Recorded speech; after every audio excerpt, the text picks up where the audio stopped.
ईश्वर की आराधना कैसे करें। वैसे तो ईश्वर की आराधना के बहुत सारे विधि विधान हैं और नियम हैं। यदि आप विधि विधान और नियम नहीं जानते हैं तो कोई बात नहीं है। यदि आप सच्चे मन से और सच्चे भाव से यदि ईश्वर का केवल नाम का ही स्मरण करते रहेंगे तो आप शीघ्र ही ईश्वर की कृपा के पात्र बन जाएंगे। मैं आपको महर्षि वाल्मीकि के बारे में बताऊंगा जिससे कि आपके सारे संदेह दूर हो जाएंगे।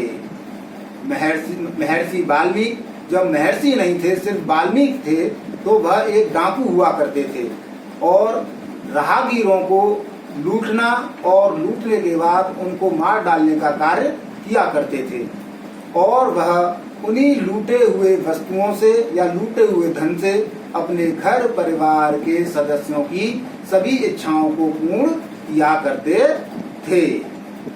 भगवान ने उनको सही रास्ते पर लाने के लिए कई बार संकेत दिए, लेकिन वाल्मीकि को भगवान के दिए हुए संकेत समझ नहीं आए या उन्होंने समझने का प्रयास नहीं किया। लेकिन एक बार फिर भगवान ने किसी व्यक्ति के माध्यम से अपने संकेतों को वाल्मीकि के पास भेजने का प्रयास किया। जब वह व्यक्ति वहां से गुजर रहा था तो वाल्मीकि ने उससे भी लूटपाट की और उसको मारना चाहा, लेकिन उस व्यक्ति ने कहा कि तुमको मुझे मारकर क्या प्राप्त होगा, मेरे पास जो कुछ भी था वह तो आपने लूट ही लिया है, अब मुझे मारकर क्या प्राप्त करना चाहते हो और आप ऐसा क्यों करते हो। तो वाल्मीकि ने कहा कि मेरा यही काम है, मैं जिस व्यक्ति को लूटता हूँ अंत में उसको मार देता हूँ और मैं जो कुछ भी लूटता हूँ उससे मैं अपने घर परिवार के सभी सदस्यों की सभी इच्छाओं की पूर्ति करने का कार्य करता हूँ।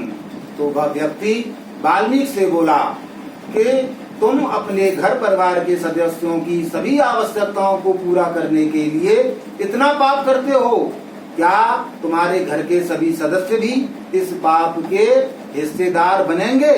तो वाल्मीकि ने कहा अवश्य बनेंगे, क्योंकि मैं जो भी धन लूटता हूँ या जो भी वस्तुओं की लूटपाट करता हूँ उसका उपयोग घर के सभी सदस्य करते हैं। तो उस व्यक्ति ने पुनः वाल्मीकि से कहा कि तुम्हें पूर्ण विश्वास है कि पाप के हिस्सेदार आपके सभी परिवार के सदस्य बनेंगे, एक बार जाकर अपने परिवार के सदस्यों से पूछ तो लो। तो वाल्मीकि ने उस व्यक्ति से कहा कि तुम मुझे भ्रमित करने का कार्य कर रहे हो, तुम्हारी चेष्टा यहाँ से भागने की है। तो उस व्यक्ति ने वाल्मीकि से कहा कि मैं तुम्हें वचन देता हूँ कि आप अपने घर जाकर अपने सदस्यों से पूछकर आओ और मैं आपको यहीं पर बैठा मिलूंगा।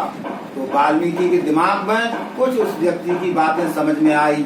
तो वाल्मीकि जी दौड़े दौड़े अपने घर पर पहुंचे और उन्होंने अपने घर के सभी सदस्यों को एकत्रित करके उनसे एक प्रश्न पूछा कि मैं जो भी लूटपाट करके वस्तु या धन लेकर आता हूँ उसका उपयोग आप सभी लोग करते हो और मैं पाप कमाता हूँ, क्या आप सभी लोग मेरे पाप में हिस्सेदार बनोगे।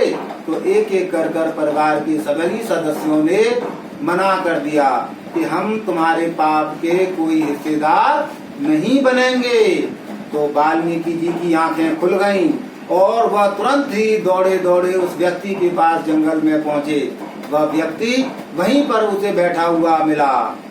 तब वाल्मीकि ने उस व्यक्ति से कहा कि तुम बिल्कुल सत्य कह रहे थे, अब मैं क्या कर सकता हूँ, मैं अपने पापों का प्रायश्चित कैसे कर सकता हूँ।